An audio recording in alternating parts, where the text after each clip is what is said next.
कहते हैं इंसान के कर्म कभी मिटते नहीं। वो हवा में गूंजती एक आवाज की तरह होते हैं जो वक्त के साथ लौटकर वापस जरूर आते हैं। चाहे वह अच्छा हो या बुरा, कर्म एक ऐसी परछाई है जो हर वक्त हमारे साथ चलती है। आज की ये कहानी उन लोगों के लिए है जो सोचते हैं कि हम जो चाहे कर सकते हैं, हमें कौन देख रहा है, लेकिन ये भूल जाते हैं कि किस्मत सोती है पर कर्म कभी नहीं सोते। कहानी की शुरुआत बहुत समय पहले मगध राज्य के सिंधुपुर गांव में वासुदेव नाम का एक साहूकार रहता था। उसकी दुकान सोने चांदी और महंगे सामान से भरी रहती थी। गांव में उसका बड़ा नाम था, लेकिन जितना बड़ा उसका नाम था उससे कई गुना ज्यादा छोटा उसका दिल था। वह गरीबों को तुच्छ समझता था, उनका अपमान करता था और ब्याज के पैसे वसूलने के लिए लोगों के घर तक बिकवा देता था। गांव के लोग उससे डरते थे, लेकिन भगवान से यही प्रार्थना करते थे, हे भगवान, इसका घमंड कब टूटेगा। कर्म का पहला बीज एक दिन गांव में बहुत भारी बारिश हुई। एक गरीब किसान गोविंद अपनी पत्नी और छोटे बेटे के साथ वासुदेव के पास मदद मांगने गया। गोविंद ने हाथ जोड़कर कहा, सेठ जी, 2 दिन से घर में अन्न का एक दाना भी नहीं है, कृपया कुछ अनाज दे दीजिए, मैं ब्याज के साथ चुका दूंगा। वासुदेव ने हंसते हुए कहा, मांगने आए हो या भीख मांगने? पैसा है तो लो, वरना मर जाओ, मुझे क्या। पूरा गांव ये बात सुन रहा था। गोविंद ने आंखों में आंसू लिए कहा, भगवान सब देख रहे हैं सेठ जी, गरीब की बद्दुआ लग जाएगी। वासुदेव हंसकर बोला, भगवान को बोलना, वो आकर खुद तुझे रोटी दे देगा। कर्मों का बीज बो दिया गया था। उस दिन गोविंद खाली हाथ घर लौट गया। उसकी पत्नी और बेटा भूख से तड़पते तड़पते उसी रात मर गए। कुछ दिनों बाद गोविंद ने भी नदी में कूदकर आत्महत्या कर ली। गांव वाले कहते हैं कि मरने से पहले गोविंद ने आसमान की तरफ देखकर एक ही बात कही थी, हे भगवान, मेरा बदला मत लेना, लेकिन मेरे साथ जो हुआ है वो कभी किसी और के साथ न हो।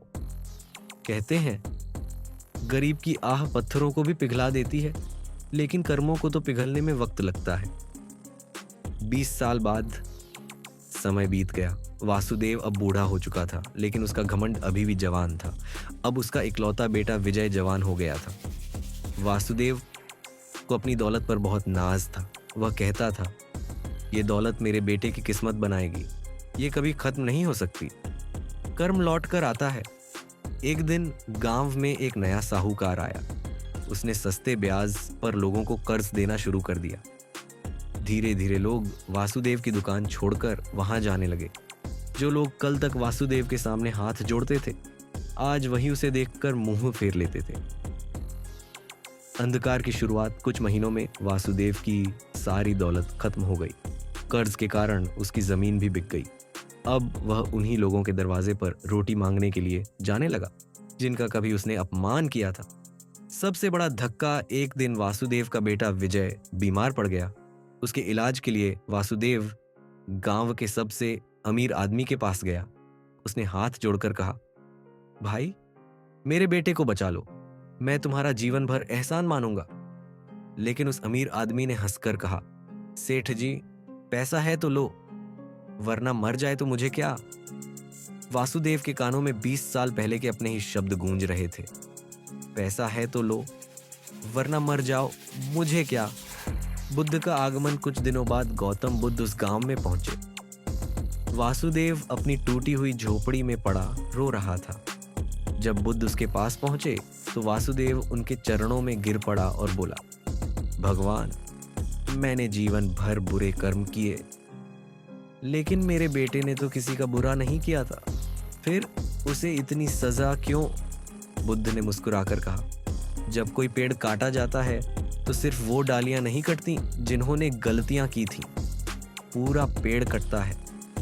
तुम्हारे बुरे कर्मों का फल तुम्हारी अगली पीढ़ी तक को भुगतना पड़ा। सबसे गहरी बात, वासुदेव रोते हुए बोला, तो क्या मेरे सारे पापों की सजा अब मेरी मौत के बाद भी चलती रहेगी? बुद्ध ने कहा, नहीं, हर कर्म का चक्र वहीं खत्म होता है जहां इंसान सच्चे दिल से पश्चाताप करता है और दूसरों के दुख को अपना दुख समझने लगता है। नया जन्म उस दिन के बाद वासुदेव ने अपना पूरा जीवन गरीबों की सेवा में लगा दिया। कुछ सालों बाद उसकी मृत्यु हो गई, लेकिन गांव वाले आज भी उसकी कहानी सुनाते हैं। कर्म का चक्र कभी अधूरा नहीं रहता, वो लौटकर जरूर आता है। शिक्षा जो दर्द तुम किसी को देते हो, वो दर्द एक दिन तुम्हारे दरवाजे पर जरूर लौटता है, उसकी आने वाली पीढ़ियों तक को तबाह कर देते हैं। सबसे बड़ा पश्चाताप वो होता है जो हमारे कर्मों में दिखाई दे। गौतम बुद्धा का अद्भुत संदेश। कोई व्यक्ति बुरे कर्म करके सुख की इच्छा करता है, लेकिन बुरे कर्म करने के बाद उसे कभी सुख नहीं मिलता, वह सिर्फ अपने कर्मों का फल भोगता है। अगर आपको ये कहानी पसंद आई हो तो कमेंट में ज़रूर लिखिए। कर्म का चक्र कभी अधूरा नहीं रहता, और ऐसे ही जीवन बदलने वाली कहानियों के लिए चैनल को सब्सक्राइब करें